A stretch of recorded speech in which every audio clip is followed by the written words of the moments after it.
Представляем проект школы номер 3 «Формула Постовского». В год, когда внимание всего мира приковано к медикам, работающих в красных зонах и ежедневно рискующих жизнью. Нам хотелось бы рассказать о тех незаметных людях, которые разрабатывают в лабораториях лекарства от смертельных болезней, тем самым спасая миллионы людей от смерти. Мы хотим раскрыть малоизвестные факты истории химии и медицины Урала, сыгравшие большую роль в прошлом и имеющую огромную значимость в науке России и Урала. Есть на Урале человек, именем которого названа улица в Екатеринбурге. Он награжден 2 сталинскими премиями, орденом Ленина, 3 орденами Красного Знамени. Его именем названа премия, учрежденная Уральским отделением Российской академии наук. Именно о нем мы и хотим вам рассказать. Это Исаак Яковлевич Постовский. Во время Великой Отечественной войны свердловский химик Исаак Постовский разработал первый в стране антибактериальный препарат сульфидин, который спас тысячи жизней. Исаак Яковлевич Постовский родился в 1898 году в Одессе. Его отец был рабочим на заводе, мама занималась домом. После Первой русской революции жить в приморском городе стало опасно, начались еврейские погромы. Они были во многих городах России, но особенно жестокие в Одессе. Спасаясь, семья Постовского в 1912 году переехала в Германию. Исаак, закончив гимназию, поступил в Мюнхенскую высшую техническую школу на химическое отделение. В начале 20 века это была самая сильная в мире высшая школа по органической химии. Как любой одессит, он любил родной город, переживал, что пришлось переехать из Одессы. Когда появилась возможность вернуться хотя бы в страну, он согласился.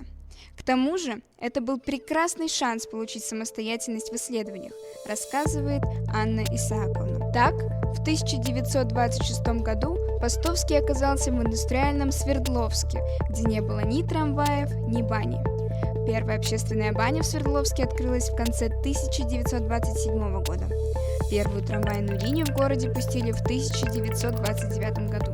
Он был благовоспитанным европейцем, мягким и деликатным, вспоминает доктор химических наук, академик Российской академии наук, а в прошлом ученик Постовского Олег Чупахин. Европейскую культуру он привез сюда, на Урал.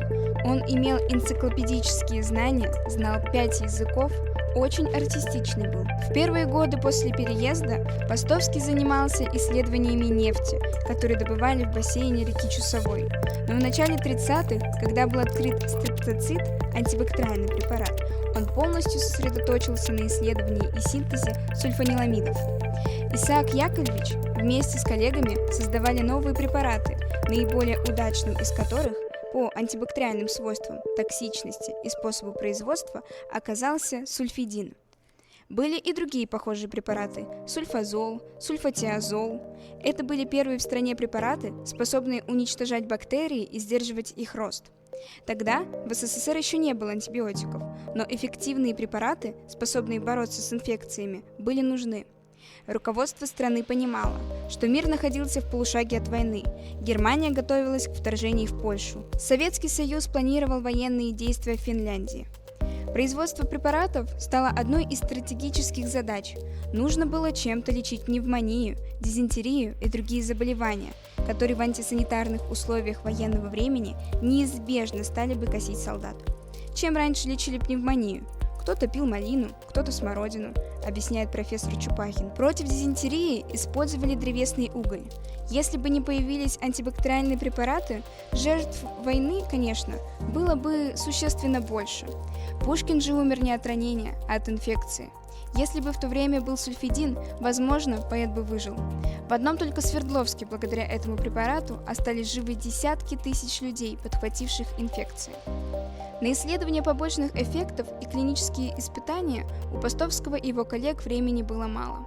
Если сейчас от момента создания препарата до его появления в аптеках проходит не менее 10 лет, то тогда новый препарат практически сразу отправлялся в госпитали. Производственной базой для новых препаратов стал Свердловский химфармзавод, сейчас Уралбиофарм. 30 января 1941 года вышел приказ номер 83 по Наркомздраву РСФСР предписывающий организовать на предприятии производство сульфамидных препаратов. Людей не хватало, так как многие уходили на фронт, а те, кто остался в тылу, были вынуждены работать в условиях голода, нехватки рабочих рук и оборудования. Производство сульфидина, стриптоцида и других препаратов наладили на Свердловском химфармзаводе к началу 1942 года. Из воспоминаний Натальи Беднягиной, доктора наук, профессора, много лет проработавшей с Исааком Постовским. Еще нет ни цеха, ни аппаратуры. Вопреки всему, мы проводим реакции в ведрах, тазах, нарушая технику безопасности, но производим сотни граммов и килограммов препарата за сутки. И тут же препарат идет в госпиталь. Вот мы хлорируем спирт прямо на заводском дворе. Хлорные баллоны, тяжелые, ржавые. Мы с ними еле справляемся. Если свернем нарезку, то хлор отравит не только нас, но и часть жилого квартала около завода. О безопасности для собственного здоровья химики тогда не думали. Нужно было обеспечивать госпиталь медикаментами. Мы хотим представить вашему вниманию технологию приготовления пасты Постовского, описанную в журнале «Фармацевт. Практика номер 1» за 2020 год. Небольшой экскурс в историю. В 1943 году для спасения жизни раненых Исаак Постовский предложил пасту, предотвращающую прилипание бинтов к ране или ожоговой поверхности. На экране представлен фармацевтический состав мази. Используя пропорции, указанные в журнале, мы откорректировали объем и массу используемых ингредиентов, опираясь на имеющиеся у нас в наличии. Сейчас мы продемонстрируем процесс ее приготовления. Отвешиваем стриптоцит. Помещаем стриптоцит в ступку и измельчаем в присутствии 95% этилового спирта. Отвешиваем бентонит. Добавляем бентонит в ступку к стриптоциту и смешиваем.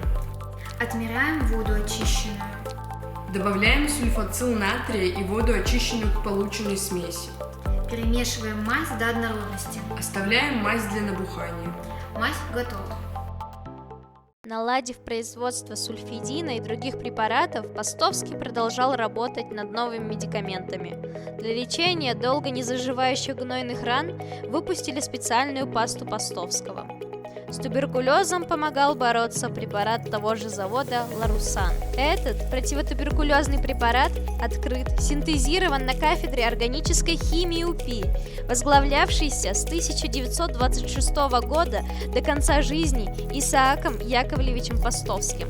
Чтобы получить эти лекарственные препараты, сотрудники кафедры синтезировали 10 тысяч химических соединений. В самом названии препарата «Ларусан» сохранено имя нашего края, где вдохновенно трудился Постовский более 60 лет.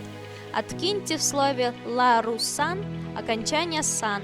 Оставшиеся буквы прочитайте в обратном порядке, и получится слово «Урал». В 1946 году за работу по синтезу сульфидина Исаак Яковлевич Постовский получил Сталинскую премию. После войны он продолжил заниматься лекарственными препаратами, участвовал в разработке лекарства от туберкулеза, препаратов, способных бороться с последствиями радиационного облучения. Разработал вещество для смазки подшипников в условиях агрессивной среды при высоких температурах. Станция получила название «Смазка УПИ». Она до сих пор используется в промышленности. В 1952 году Исааку Яковлевичу за это вещество была присуждена вторая сталинская премия. Имя ученого носит Институт органического синтеза Уральского отделения РАН. В юго-западном районе Екатеринбурга существует улица, названная в честь Постовского. А Уральская школа органической химии остается одной из сильнейших в стране.